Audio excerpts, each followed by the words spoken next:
네, 인포맥스 라이브 1부는요. 강영현 유진투자증권 열조영업부 부장님과 함께 보도록 하겠습니다. 어서 오세요. 안녕하십니까. 반갑습니다. 네, 반갑습니다. 저 아까 들어올 때 보니까 두 분 네. 반갑게 인사 나누시고 또 같이 아시는 분도 있는 것 같고 그러는데 네네. 좀 친밀하신 한 달이 사이이십니까? 걸치면 다 알게 돼 있죠. 뭐 이 바닥이 원래 좁아서. 이쪽이- 아, 그래요? 이 바닥이 다 저희 좁아서. 방송 업계도 좀 그렇거든요. 아, 그래요? 그러면 다 알고. 아, 잘해야 돼요. 소문 약간 돌더라 요새. 반성해야 되는 부분인 거죠? 박가영 아나운서랑 치는 거 맞죠? 아, 그쵸. 예. 완전 친하죠. 박 아나운서가 얼마나 그렇게. 근데 소문 얘기하시면서 표정 관리가 하시는 부분은 제가 오늘 집에 돌아가서 선배에게 전화를 한번 해봐야겠네요. 분명히 아. 칭찬이었을 거라고 생각합니다. 네, 오늘 부장님 전 오늘 처음 뵀는데. 아, 그래요? 채팅창 보니까 시작하기 전부터 막 팬이 있으시더라고요. 팬이 와서 맞아요, 부장님 보러 맞아요. 왔다고. 맞아요. 뭐 얼마나 대단하신 분이길래. 어떤 분입니까? 소개를 본인이 해주셔야 돼요. 아 제가 하는 거예요? 나 여기 그냥 인연이 있으시잖아요. 아 처음 봤다니까요. 그래도 다 네. 이렇게 건너 아신다면서요. 네, 그냥 제가 할게요. 환경 네. 유진투자증권 영업부 부장이고요. 네. 방송 10년은 했는데 10년인데 안 떴어요. 못 떴어요. 그러니까 뭐 우리 여기서 뜰 수 있습니다. 아이, 여기서 뭐 연합 그건- 인포맥스가 네. 이제 키운 차세대 스타. 차세대라고 하면 좀 실례인가요? 그거 뭐 이미 스타이시고 더 스타가 되실. 네. 뭐 괜찮고요. 네. 여기서 떠봐야 뭐 하겠냐. 그건 아니고 하여튼 저희 같은 보급형 전문가 불러주셔가지고 감사드리고 네. 오늘 뭐 하고 싶은 말 잘 하고 도움이 되는 말 좀 하고 가도록 하겠습니다. 네. 일단은 또 FOMC 때문에 네. 또 여러 가지 저희가 짚어볼 내용이 많을 것 같은데 네. 주제를 보니까 테이퍼링 초 이렇게 시장이 요구하는 것은 이렇게 잡아주셨어요. 네. 뭔가요 도대체 그게? 네. 뭘까요? 시장이 요구하는 게. 뭐 어쨌든 지금은 관성이 계속 윗방향을 보는 관성이잖아요. 그러니까 제가 지난번에 이제 여기 연합인포맥스에 온 거는 이진우 소장님이 같은 방송을 하고 계셨는데 네네. 이제 그분이 시장을 좀 잘 보신 것 같아요.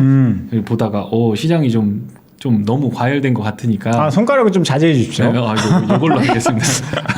여기 그러니까 이제 저 강 팀장 너 한번 와서 방송 네. 한번 해라. 네 뷰가 필요한 것 같다. 네, 그렇게 네, 해서 연합 인포맥스에 오게 됐고요. 네. 그때보다 지금 한 1.5% 정도 더 슈팅이 나온 상황이죠. 네. 기술적으로 보면 이제 전고점을 뚫고 있기 때문에 여기서 거래량이 실려서 패닉 바잉이 딱 나오면 슈팅이 나오면서 마지막 불꽃이 나올 가능성이 있어 보입니다. 근데 지금은 미국 시장 이야기 미국 시장 하시는 얘기하는 거죠? 겁니다. 한국은 빠졌고 아 한국은 좀 한국은 속상하죠. 1년 내내 빠졌다고 보는 게 맞습니다. 네네. 네, 그렇게 하는데 이제 어쨌든 FOMC 그다음에 ISM 제조업 지표 그다음에 난팜 페이롤부터 시작해서 실업률까지 네네. 굵직굵직한 지금 가장 중요한 네. 경제 변수들이 있기 때문에 그 부분이 아마 이번 주 내내 그 어떤 방송과의 화두가 되지 않을까. 그래서 저도 그렇게 준비는 해봤고요. 네. 결론부터 말씀드리면 네. FOMC 끝나고 크게 뭔가 문제될 거는 없어 보인다라고 생각됩니다. 우리가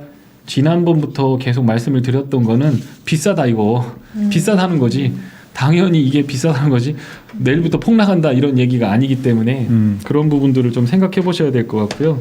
그 내용들을 차분히 차트를 통해 가지고 말씀을 한번 드려보도록 하겠습니다. 네. 그럼 자료를 보면서 한번 이야기를 해볼까요? 네. 네, 오늘 저 키워드는 FOMC, 그다음에 ISM 제조업 지표, 그다음에 늘 말씀드리는 밸류에이션, 네. 그다음에 바이백. 요거는 이제 수급과 관련된 부분에서 가장 중요한 어떻게 이렇게 신고가를 내면서 계속 올라오고 있는지에 대한 거를 이제 그 이유가 되는 바이백이라고 하는 자사주 매입이죠. 이 부분에 대해서 좀 설명을 드려보도록 하겠습니다. 네. 여기 지금 사진 한 장을 가져왔습니다. FOMC 이후에 여기 왼쪽에 보시는 사진은 이게 투우사입니다. 네. 폼이 멋있죠. 이 사진 멋있네요. 굉장히 멋있습니다. 그리고 오른쪽에는 이제 호랑이가 어깨 동무를 하고 이제 머리를 핥아대고 있는데 저건 뭔가요? 도시락인가요? 그럼 무슨 말씀을 하시다니. 도시락 같죠. 약간 머리를 떨리는 만져주고 있는 도시락이- 건데. 네. 네. 그래서 이번 FOMC 이후에 제롬 파월 의장이 투사가 될 거냐 아니면 사육사가 될 거냐라고 하는 거에 대한 두 가지 결정이 내려진다. 이렇게 좀 보시면 될 것 같습니다. 투사는 네. 성난 황소장을 쓰러뜨리기 위해서 들어온 겁니다. 투장에 투사가 들어오면 소가 죽든 아니면 투사가 죽든 둘 중에 하나는 하여튼 다치게 돼 있는 거니까 네. 과연 그런 견지로 폼을 잡고 그런 의상으로 나오게 될지 이게 내일 모레 하는 거니까. 소를 잡으면 안 될 텐데. 그러니까 그걸 안 잡으려고 하겠죠. 네. 미국의 지수가 10% 빠질 때마다 GDP가 0.7% 빠진다는 데이터가 있는데 네네. 그러니까 안 하려고 할 겁니다. 웬만하면 지금은 안 하려고 할 겁니다. 드러내더라도 어쨌든 간에 그러려고 할 거고 그렇다면 그 다음에 나오는 건 사육사 관련된 건데 지금 머리를 이렇게 핥아주고 있는데 핥아주는 방향 찾느라고 되게 힘들었습니다. 이게 제롬 파월 의장의 가르마 방향하고 똑같은 걸 제가 찾느라고 이 방향으로 지금 핥고 있거든요. 또 끝까지.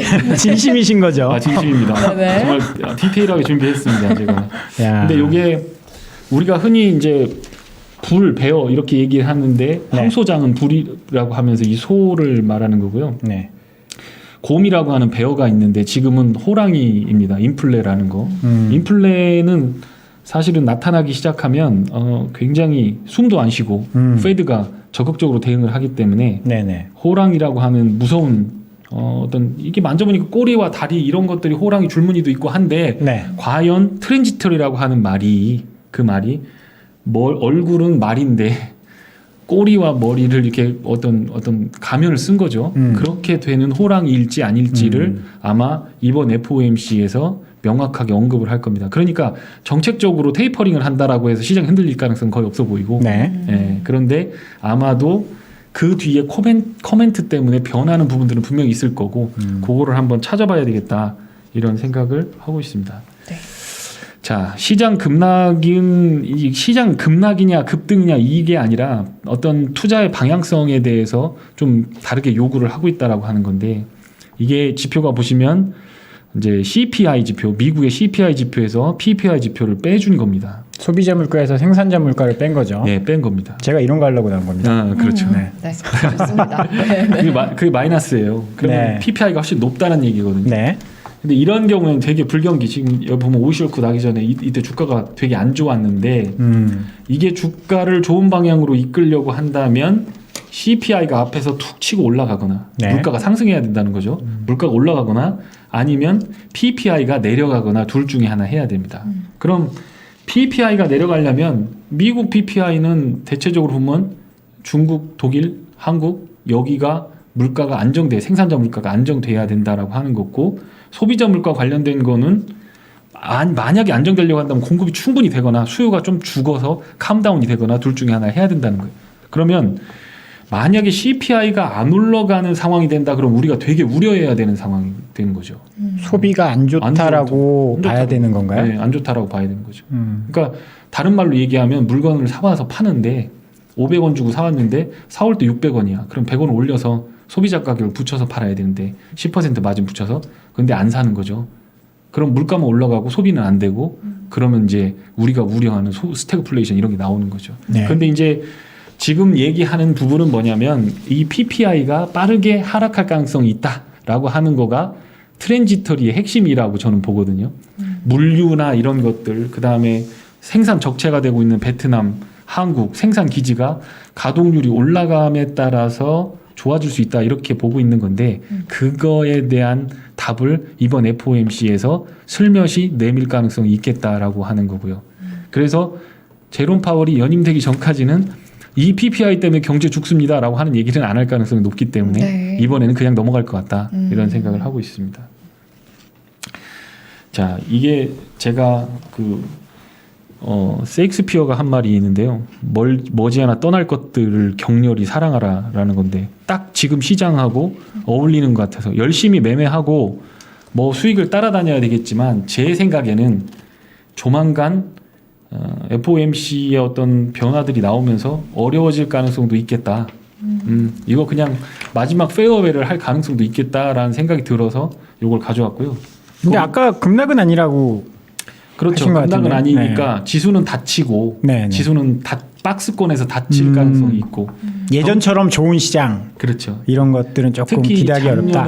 작년에 들어오셨던 분들이나 네네. 이런 분들은 그런 시장 없을 것 같다는 생각이 들어요. 네. 그리고 만약에 방향을 잘못 잡으면 여기서 잘못 잡으면 인플레라든가 이런 것들에 대한 방향성을 제대로 잡지 않으면 아까 위에서 보셨던 여기서 핵심은 뭐냐 독점적 사업자 원자재 값 오르고 임금 오르면 소비자한테 다 전가시킬 수 있는 거. 네네. 지금 뭐 팡만이라든가 이런 애들이 그런 거죠. 네. 윈도우 안 쓸 수 없고 네. 엔비디아 그래픽 카드 안 쓸 수 없고 다 전가시켜버리고 가격 올려버리면 되는 거니까. 그런데 혹시라도 소비자 물가의 전가를 못 시키는 섹터 쪽으로 들어가서 뭐 거기에 장기 투자를 한다거나 이렇게 되면 이제 현타가 오기 시작하는 시점이 이미 1년 전부터 오긴 왔는데 올해 이제부터 초부터 오기 시작했죠. 네. 본격화될 거다 이제. 굉장히 무서운 시장이 될 거다. 거기부터 무너지고 나서 시장을 잡아내리게 될 건데 그것까지는 아직 조금 시간이 있는 것 같다라는 생각이 듭니다. 그래서 요걸 좀 보시면 여기 지금 이제 그 파란색으로 보시는 거는 이제 뭐냐면 10년물에서 2년물 금리 국채 금리를 빼준 겁니다. 지금 1% 정도 차이가 나더라고요. 2년물 국채금리, 미국의 2년물 국채금리가 0.5% 정도 되고요. 네. 지금 10년물 국채금리는 1.59% 이 정도 됩니다. 그래서 이 방향성이 중요한 거거든요. 이게 10년물에서 2년물을 빼줘서 이쪽 여기 왼쪽이 퍼센티지 포인트로 보이는 부분들이 이제 어떻게 보면 10년물에서 2년물 깨준 거를 하는 거고요. 그러니까 0으로 여기 분홍색으로 표시된 부분까지 이 파란색이 내려와 버리면 네. 그러면 이제 그게 일드 커브 인버전이라고 하는 거가 나타나는 겁니다. 그러니까 장단기 금리 역전. 역전 그렇게 네. 되는 거죠. 그 되게 무서워하는 거죠. 그게 네네. 경기 침체를 뭐 경기 침체에 대한 확실한 확증이라고 볼 수 있고, 그러니까 단기적으로는 유동성이 되게 넘쳐서 금리는 단기 금리는 막 올리는데 장기적으로 경제 전망이 안 좋기 때문에 장기 국채는 수익률이 내려가는 거. 그래서 그게 비슷해지거나 오히려 단기 금리가 장기보다 높아지는 흐름이 나오는 거가 되는 거죠. 원래는 예를 들어서 1%가 2년물이 1%다 그러면 10년물은 뭐 한 3%, 2% 이렇게 돼야 되는 건데 그게 역전이 되는 겁니다. 그럼 굉장히 어려워진다는 거죠. 그런데 지금 이 하늘색으로 이렇게 슬쩍 슬며시 표시된 이 부분은 뭐냐면 요 뒤에서 설명을 드리겠지만 현재 소비지표와 관련된 겁니다. 얘가 선행을 하는데 10년물 국채와 2년물 국채의 차이를 선행을 하는데 이 하늘색은 오른쪽을 보시죠. 그러면 여기 75bp 마이너스에서 여기 75 플러스로 이렇게 움직입니다. 요거는 하늘색은 거길 따라가는 건데 지금 방향이 75쪽으로 가고 있습니다. 그건 뭐냐면 현재의 소비 센티멘트는 굉장히 좋은데 앞으로 어떻게 할래? 기대를 하는 거를 빼줬을 때 그게 플러스란 얘기는 지금 소비하는 건 굉장히 큰데 앞으로 기대는 작다라는 거죠. 이게 뒤집어져야 경제가 좋아지는 겁니다.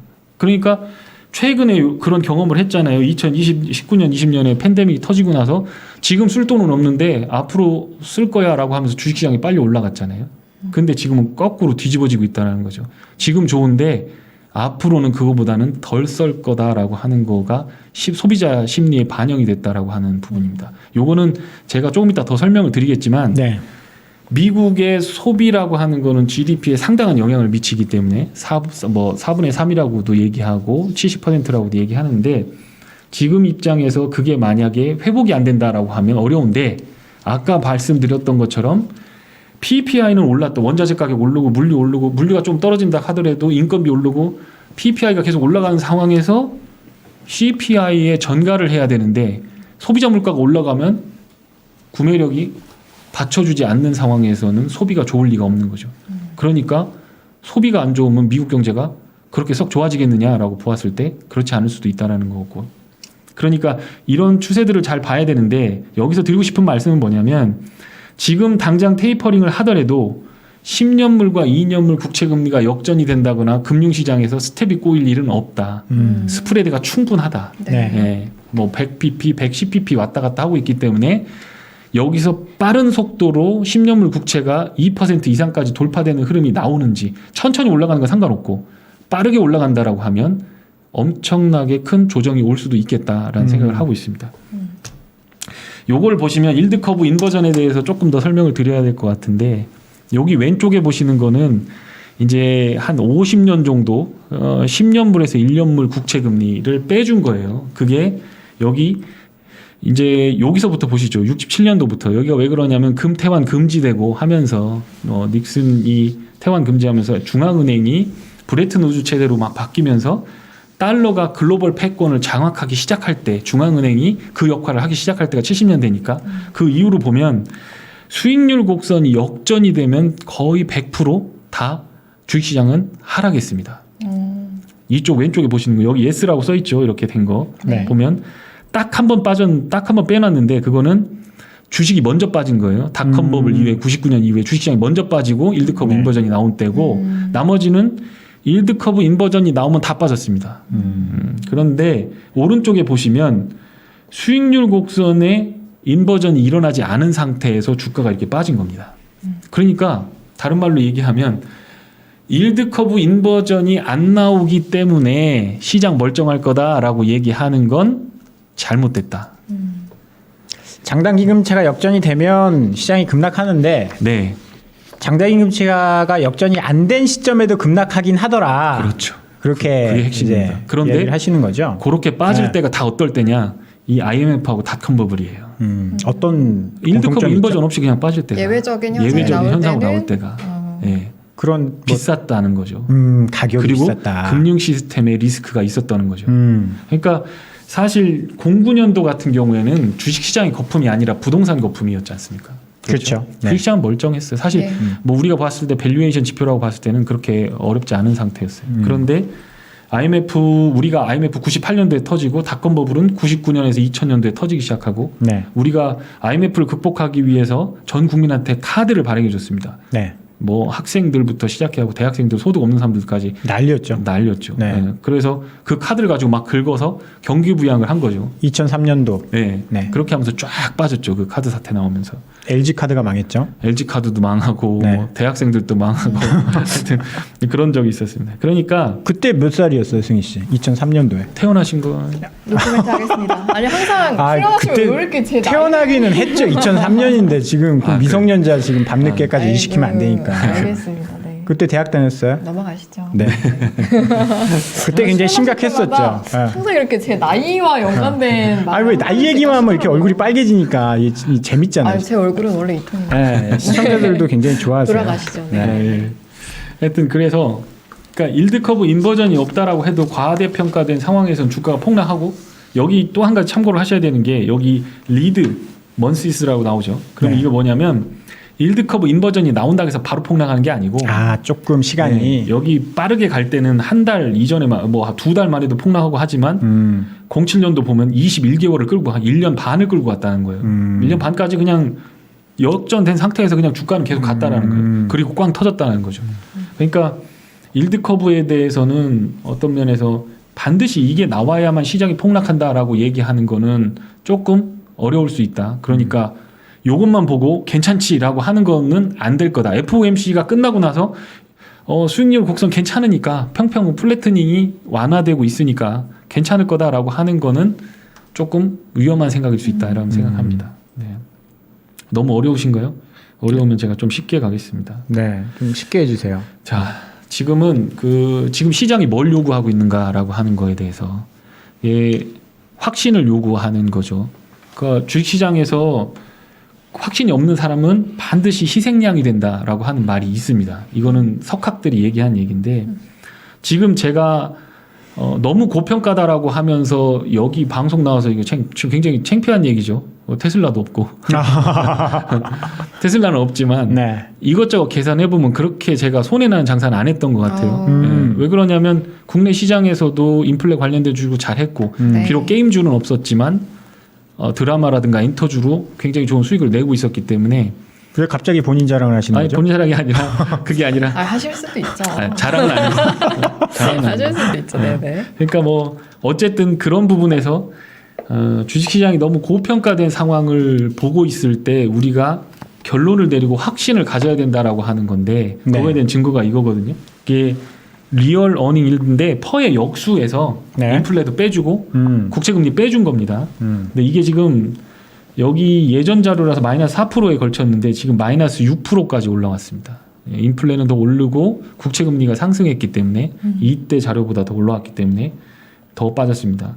거의 대부분의 우리가 생각하는 위기와 엄청나게 무서웠던 자리들은 다 이런 자리에 있었습니다. 그러니까 주식시장에 몸을 담고 있으면 몸을 담고 있으면 가만히 녹아난다라고 하는 거죠. 그러니까 채권에 투자할래 인플레를 보호할 수 있는 채권이라든가 혹은 다른 자산에 투자하는 게 낫지 주식시장에 장기 투자할 타이밍은 지금으로서는 너무 고평가 상황이기 때문에 안 좋아 보인다라는 겁니다. 미국 주식 이야기 하시는 거죠? 그렇죠. 이거 다 미국 자료입니다. 네. 리얼드입니다.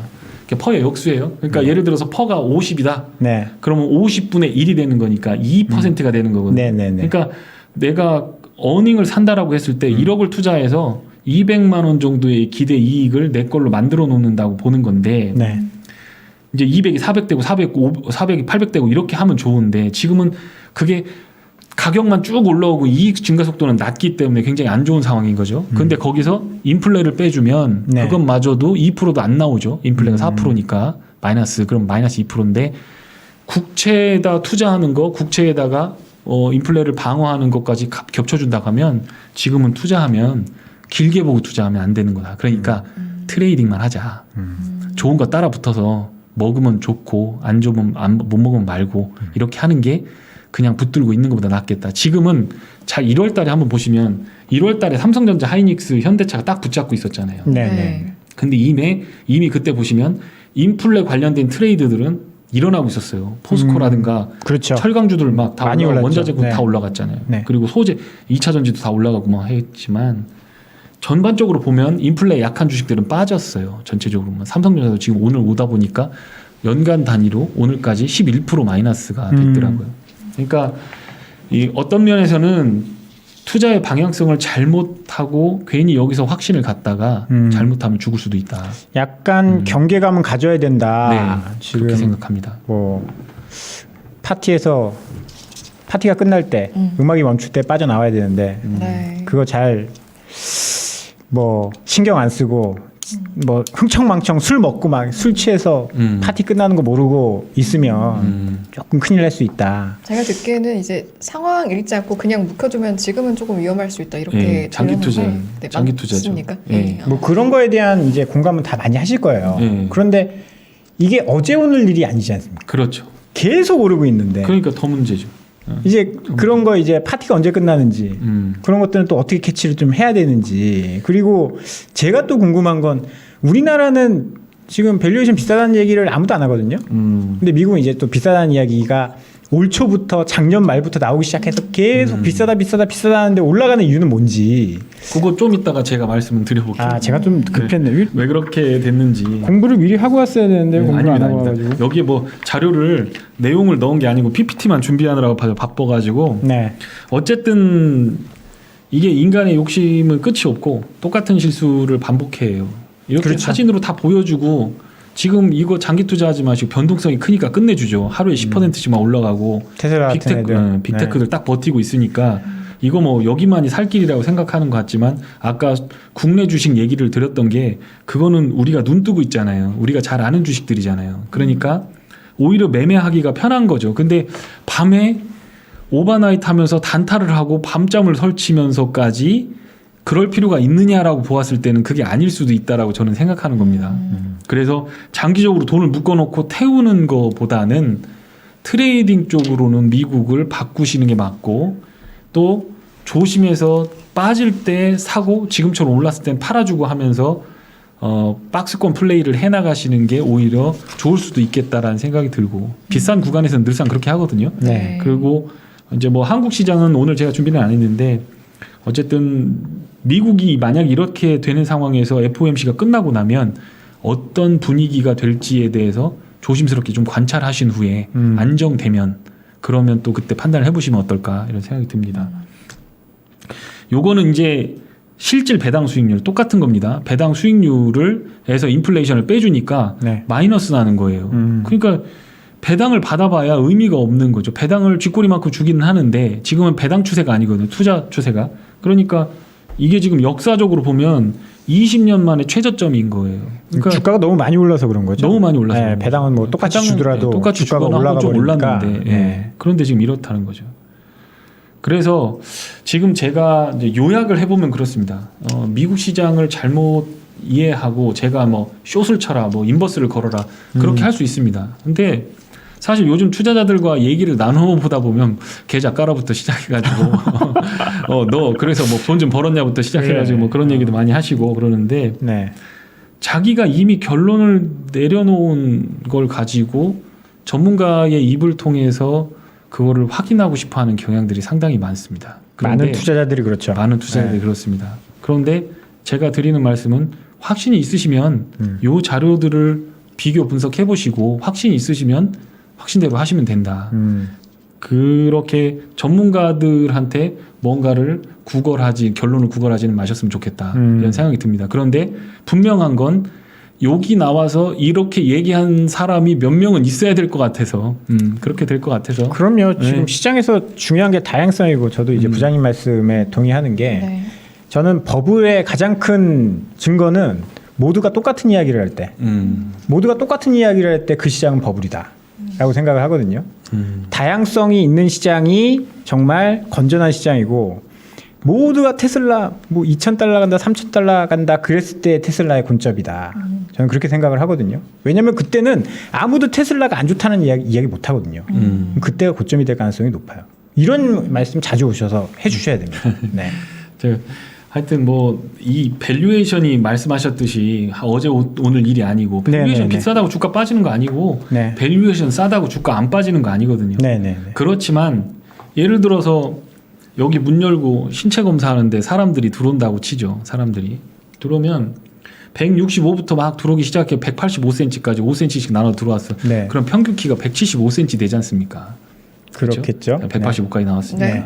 그러면 보고 있다가 대충 175cm가 평균 키다라고 하는 걸 알고 있을 겁니다. 네. 근데 문 열고 갑자기 현주업 선수 같은 195cm, 네. 그 다음에 갑자기 2m 10cm 서장훈 선수가 들어왔어요.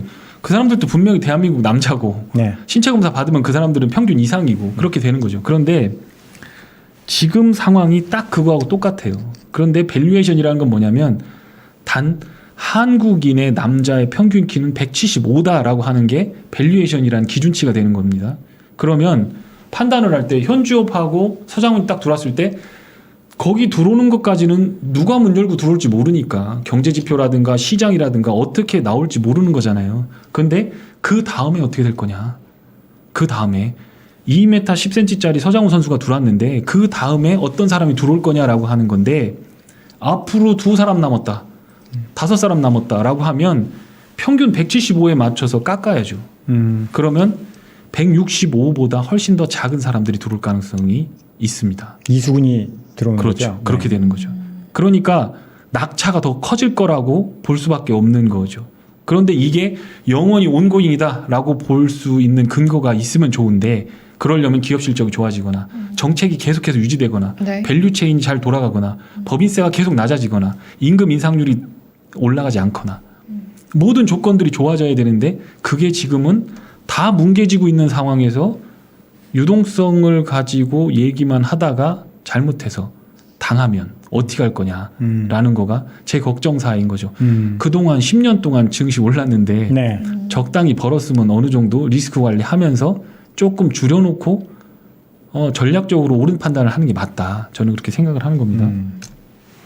이게 진짜 이 사진이 한번 딱 띄워지면서 그때 발칵 뒤집혀서 증시가 플러스 1% 나오다가 마이너스 1%까지 뒤집어진 날입니다. 이게 언제죠? 지난달입니다. 지난달이요? 주가 빠질 때예요. 아. 그럴 때 보시면 요게 이제 노란색으로 표시된 부분이 신규 주문입니다. 네. 신규 주문이고 위쪽으로 가는 거는 신규 어떤 물건 가격이에요. 물건 가격. 네, 그래서 이 사진이 한 장 딱 띄워지니까 신규 주문은 안 되는데 물가는 올라가고 있다라고 하면서 이게 혹시 스태그플레이션이 아니냐라고 하면서 시장이 확 밀려버린 적이 있습니다.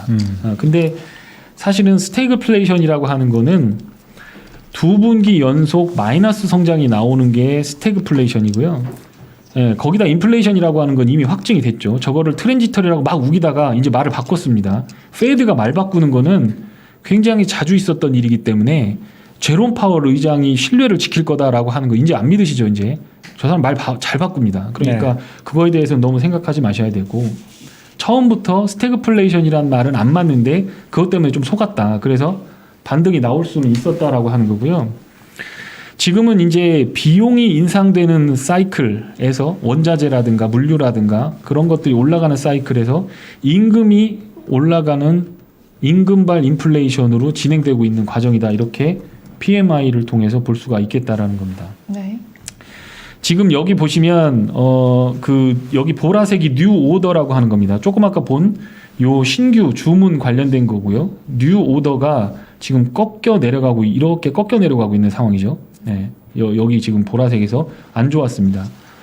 이렇게 되면 금리 관련된 거가 인상이라든가 긴축이 좀 느려질 수 있겠다라고 하면서 움직이는 건데 지금 이 추세가 어떻게 되는지 살펴보셔야 됩니다. 한번 방향을 이렇게 하락세로 잡으면 쭉 내려가는 흐름이 나오는 게 이 지표이기 때문에 일관성과 방향성을 갖고 있기 때문에 이 부분을 조심해서 해석을 해야 된다라고 하는 거가 제 생각입니다. 예. 요거가 이제 정말 중요한 건데 G3라고 하면 뭐 유럽, 미국, 그다음에 중국 이렇게 합니다. 크레딧 임펄스라고 하는 거는 미카엘 빅스라고 하는 사람이 만든 건데 GDP 대비 신용 창출이 얼마나 되느냐를 퍼센티지로 나타낸 거거든요. 네. 그래서 여기 보시면 왼쪽에 있는 그게 나타내는 거고 여기 지금 하늘색으로 나타낸 건 PMI입니까? 이걸 따라갑니다. 요게 이렇게 움직이고 나면 그 다음에 PMI가 따라 움직이거든요. 그러니까 PMI가 빠질 가능성도 있다라는 거예요. 미국은 제조업 국가 아닌데 PMI 빠져도 되는데 라고 생각하실 수 있지 모르지만 그렇게 되면 물가가 올라가는 부분에 대한 설명을 할 수가 없고 제조업이 안 좋은데 물가만 올라가는 스태그플레이션 상황도 고려를 해야 된다는 겁니다. 네. 그래서 지금은 아니지만 앞으로는 그렇게 될 수도 있다. 그래서 지금 보시면 소비라든가 투자라든가와 관련이 있는 건데 그거에 리얼을 붙이면 이제 인플레를 고려했을 때 소비와 투자를 고려했을 때 G7 국가가 전부 다 꺾였다는 겁니다. 그래서 앞으로는 이 글로벌 PMI 자체가 슬로우 다운해지면서 내려갈 가능성이 있기 때문에 이번에 PMI가 발표되고 다음 달 PMI까지는 꾸준하게 지켜보시면서 생각을 하셔야 되고 거기에 대해서 만약에 인플레에 대해서 제롬 파월이 어떻게 얘기하는지를 생각해 보시고 그거가 혹시 인플레에 대해서 자신 없는 얘기를 한다라고 하면 굉장히 큰 리스크에 처해 있다 이렇게 좀 보시면서 생각을 해보시면 될 것 같습니다. 네. 요 지표입니다. 아까 뭐 위에서 보여드린 거가 확대를 한 거고 요 부분에 지금 와 있다라는 거. 이렇게 빠지면 요게 이렇게 내려와서 신규 주문 자체가 이렇게 빠져버리게 되면 이런 리세션이 왔다라는 거죠. 굉장히 어려운 상황이 오는 겁니다.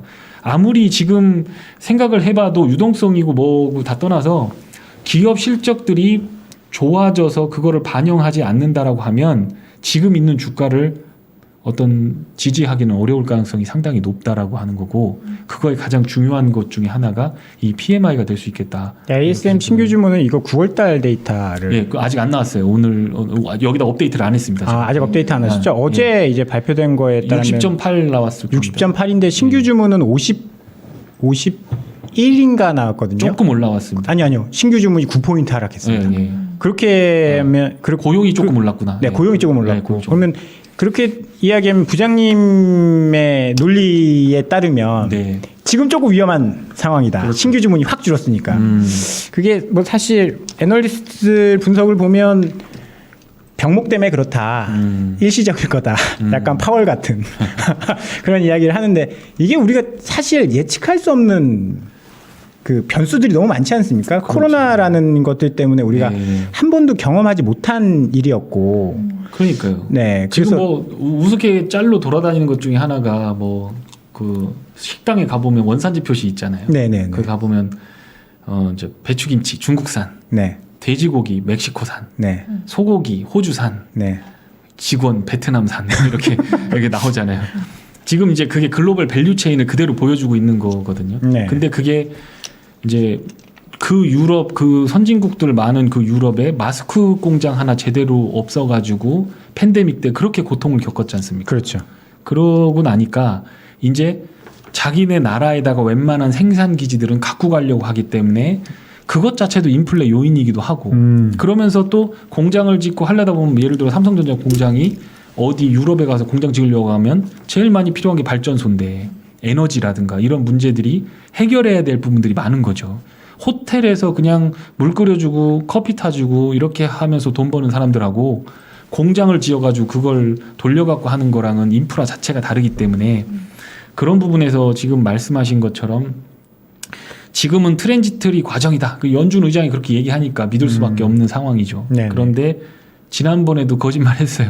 트랜지터리고 금방 갈 거다라고 했는데 이제 와갖고 한 2년은 되지 않을까? 이렇게 얘기하고 있는 거거든요. 조금 더 긴 일시적. 네, 조금 더 길시죠. 그게 뭐죠? 그게 말이 안 되는 결혼 기념일 뭐 이런 거잖아요. 결혼이 기념할 일이냐 이렇게 생각할 수 있는 거고. 아니, 그러니까, 네. 결혼을 네. 후회하시나요? 아니죠. 그건 이제 많은 사람들이 그렇게 생각한다 이거죠. 네, 와이프 기념할 일이냐? 잘 짚어주셨네. 영상 편지 한번. 영상 편지 한번. 저 사랑합니다. 네. 이렇게 하시고. 네네. 어쨌든 지금 상황에서 보면 그 성장주와 가치주의 비율 러셀 3000일 겁니다. 이게 러셀 1년만 표현해 러셀 3000에 보면 이게 지금 닷컴 버블 때랑 주식 시장이 비슷한 상황에 와 있다라고 하는 거 그 상황이고요. 지금 아까 말씀드렸던 자사주 매입 관련된 부분을 말씀드리려고 합니다. 네. 수급에서 돈이 많이 들어온 건 확실하고요. 펀드로 1조 달러 51주 이동 평균으로 51주 롤링이니까 계속 연달아서 들어온 거가 1조 달러 들어왔는데 지금 보면 자사주 매입이 많이 됐던 부분들이 19년 하고 지금은 그 신고가를 깨고 있는 거고 조금 내려오고 있는 상황입니다. 기업들이 이렇게 자사주 매입을 많이 하고 있다는 거죠. 이 사진을 보시면 자사주는 주당 순이익을 계산할 때 빠집니다. 유동주식 수만 가지고 하기 때문에 네. 기업 이익이 많이 뭐 예를 들어서 EPS가 30% 증가했다라고 우리가 리포트를 받잖아요. 네. 근데 그거에서 이제 빠져야 되는 게 어떤 거냐? 여기 보시면 녹색으로 표시된 부분이 자사주 매입이에요. 2000년대부터 금리가 낮으니까 기업들이 빚은 남겨놓은 채 빚을 까야 되는데 뭐 저금리로 뭐 공짜로 빌려주는데 뭐해? 그러고서 이걸 돈을 갖다가 전부 자기 주식을 사버립니다. 그거를 소각하는 사람들도 있는데 그냥 사서 가지고 있어요. 현금이나 현금 등가물에 자사주를 갖고 녹색으로 이렇게 갖고 있다라고 하는 겁니다. 많이 늘었죠. 굉장히 큰 폭으로 많이 늘었죠. 그런데 이 늘어난 만큼 어디서 빠지느냐? 여기 보시면 하늘색, 연한 하늘색이 EPS가 이렇게 늘어났잖아요. 이건 뭘 의미하는 거냐면 주식이 상승했다라고 할 때 100을 상승했다라고 할 때 그거는 어떤 원인에 의해서 상승했을까를 포션으로 보여주는 겁니다. 예전에 있던 이 비율에서 이렇게 비율이 달라졌다는 거 단면으로 잘라보시면 그 비율이 나오는 겁니다. 그러면 이 녹색을 보시면 자사주 매입이 엄청나게 늘었죠. 그게 어디로 갔느냐. EPS가 늘어난 걸로 보이는데 자사주를 빼고 EPS를 계산하니까 예를 들어서 1000주가 있어요. 1000주로 1000만 원을 벌었다. 그럼 주당 10,000원을 번 겁니다. 그럼 EPS가 주당 10,000원이죠. 그렇죠? 1000주 있는 주식이 1000만 원을 벌었으니까 네. 나눠보면 한 주당 10,000원을 벌면 EPS 어닝 퍼 쉐어니까 10,000원이지 않습니까? 네. 근데 자사주로 30주 사버려서 똑같이 1,000만 원을 벌었는데 70으로 낮춰줬어. 그러면 EPS는 13,500원, 13,000 12,800원 정도 되는 거잖아요. 이게 자사주를 매입하면 주식 수가 줄어드니까 그렇죠. 분모가 적어져서 분모가 적어지죠. 그렇게 하면서 EPS가 늘어난 것처럼 보이죠. 그러니까 갖다 놓고 야 주당 순이익이 늘었으니까. 그런데 이걸로 보면 안 되는 게 세일즈는 그렇게 늘지 않았다라는 거예요. 네. 프라이스 세일즈 레이시오는 전 세계 그 스몰 국가라고 하는 네덜란드, 뭐 룩셈부르크 막 에너지 많고 뭐 해먹을 거 많은 덴마크 뭐 이런 애들 자기 시장 되게 좁고 그렇게 되면서 굉장히 자본화된 애들보다 미국의 PSR이 동등하거나 더 높아졌습니다. 그럼 뭐냐? 매출은 안 늘어나는데 어떻게 EPS가 늘어나? 그럼 이익이 늘어나서 그런 거야 라고 하는데 이익 자체가 늘어났다기보다는 자사주 매입으로 그걸 빼줘버린 거지. 그런데 만약에 시장이 거꾸로 뒤집히면 자사주 자체 붙여 던져버릴 수도 있어요. 그 소각한 게 아니잖아요. 네. 그러니까 이거는 상승을 하는 거죠. 그럼 걔들은 왜 그런 일을 할까? 빚 좀 갚고 회사를 탄탄하게 만들어야 되는데 스탁 옵션이 걸렸잖아요.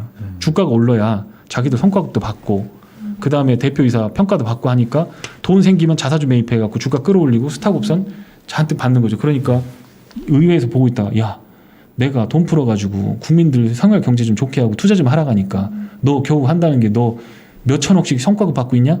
거기다 세금 때릴 거야 라고 하면서 입법을 만지작거리고 있다는 거죠.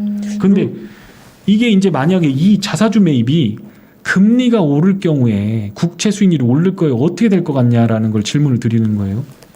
그리고 수익이 안 나는 기업들에 대해서 지금까지는 빚독촉하지 마. 정부에서 다 갚아줄게. 네. 라고 했단 말이에요. 근데 테이퍼링을 한다는 건 이제 그거 없다라는 얘기거든요. 테이퍼링 마무리된 시점에서 이제 스스로 생존해야 되는 거예요. 구명조끼 없이 바다에 떠야 되는 거예요.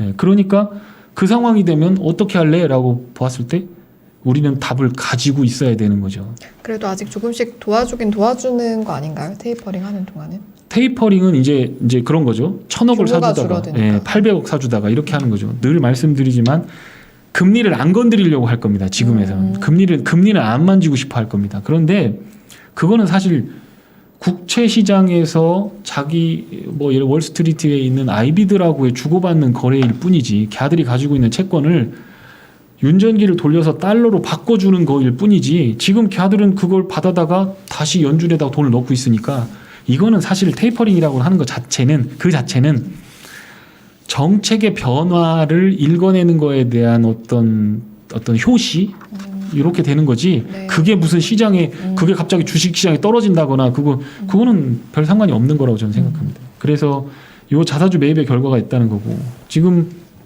EPS 증가율이 이렇게 나오는데 주가 상승률이 더 높았다라고 하는 겁니다. 그러니까 이게 어떻게 될 거냐 앞으로 이렇게 계속 떠서 갈 거냐라고 하는 거에 대해서 너무 갭이 크잖아요. 너무 각도가 섰잖아요. 그러니까 여기서 20% 정도 조정 준다고 하면 미국이 그러면 전 세계는 어떨까? 지금 글로벌 시장에서 국채 2년물 금리들은 러시아, 캐나다, 그다음 호주, 뉴질랜드 이런 쪽에 원자재 팔아서 먹고 사는 애들은 금리가 팍팍팍팍 뛰고 있어요.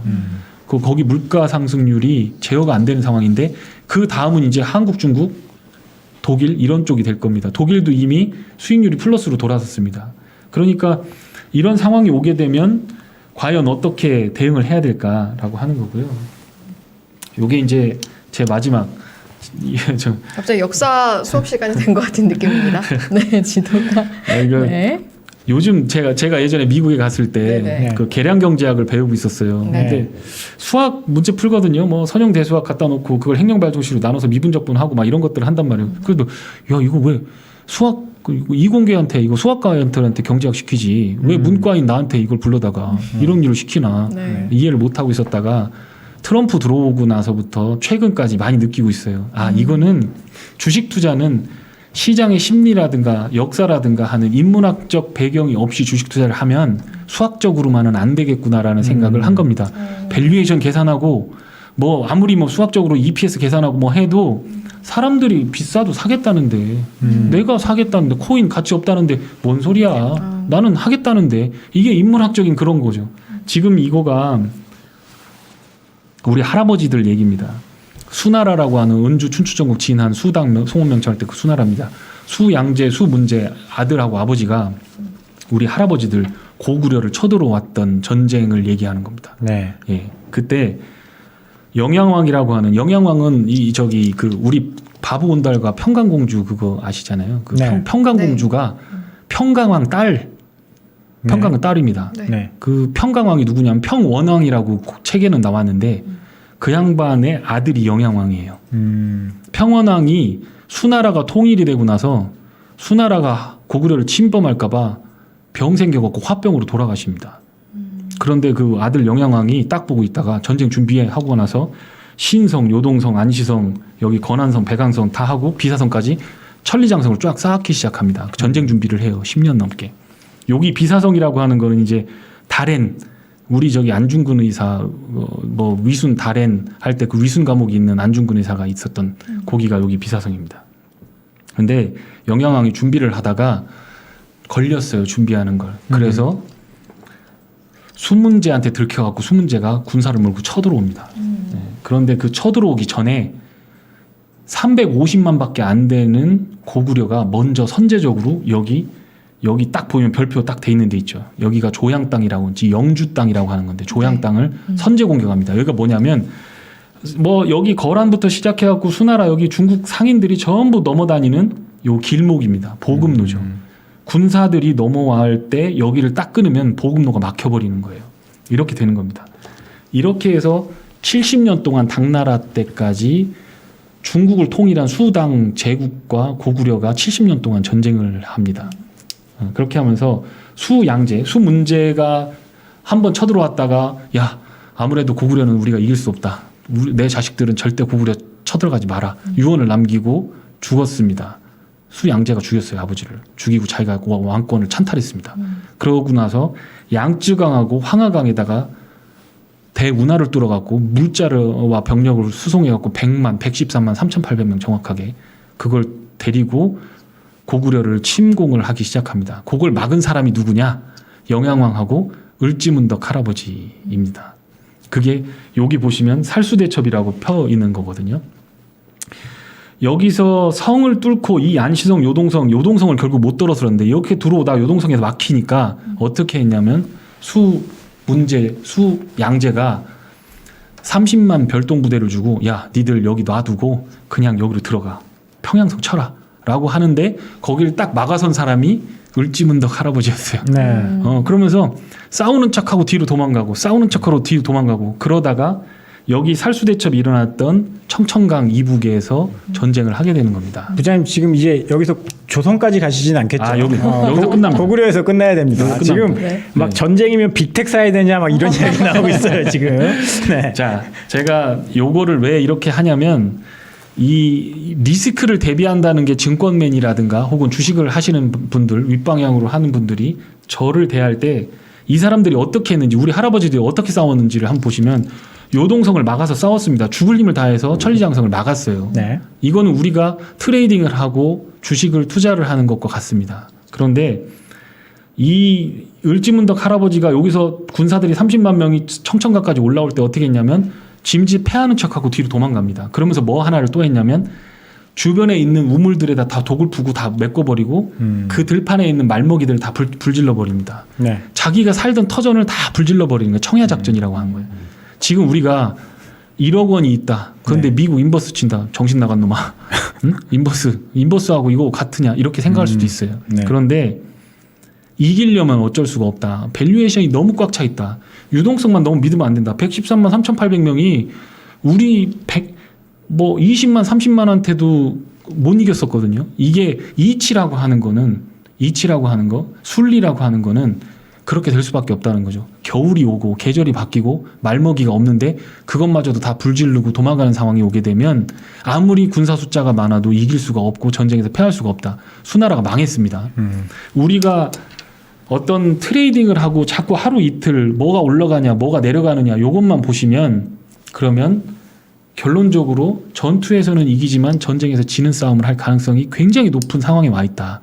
그래서 웬만하면 자금 너무 많이 태우지 마시면 좋겠다. 뭐 물론 다 알아서 하시겠지만 네. 브로커로서 혹은 제가 13년 증권맨으로서 하시면서 말씀드리는 건 너무 많이 윗방향으로 태우거나 혹은 나이브하게 그냥 하루 저녁 자고 있을 때 어떻게 될지도 모르는 주식시장에 돈을 너무 많이 안 넣으셨으면 좋겠고 버셨으면 조금 빼서 안전한 곳에 넣어두시면서 차분히 기회를 노려보시는 게 좋을 것 같다는 생각이 들고 지금 네. 이 시간이 없지만 이 시간이 많이 지났는데 채팅창에선 인버스 사란 얘기냐 이런 게 많이 올라오거든요. 그건 아니시죠? 리스크 관리를 하라는 말씀입니다. 여러분 이게 저도 계속 듣고 있는데 그런 말씀하신 게 아니고 많이 올랐으니까 이게 달도 차면 기울듯이 그렇죠. 아까 뭐 고구려 저 이야기 하셨듯이 많이 오르면 떨어지게 돼 있는 게 이제 시장이고 그러니까 리스크 관리를 해야 될 때다라는 이야기를 하신 거지 인버스 뭐 레버리지 인버스 이런 거 사라는 말씀을 하신 건 아니에요. 여기서 오해하시면 안 됩니다. 채팅방 분위기를 안 봐도 제가 알 것 같아요. 지금 저는 안 보고 있는데 아예 고구려 얘기하셔서 그래요. 고구려 얘기하니까 네. 졸려가지고 졸다가 뭐 인버스 이렇게 해서 인버스만 기억나시는 거죠. 오늘 제가 네. 뭐 말씀을 드리는 거 잘 전달됐을지 모르겠는데 네. 어쨌든 지금은 좀 조심하시고 그렇죠. 네. 나중에 이걸 돈 내고 배우시면 정말 고통스러우실 겁니다. 그렇죠. 시장에 돈 내고 배우시면 네. 네. 손 그러니까. 해보고 부장님한테 내라는 얘기 아니죠?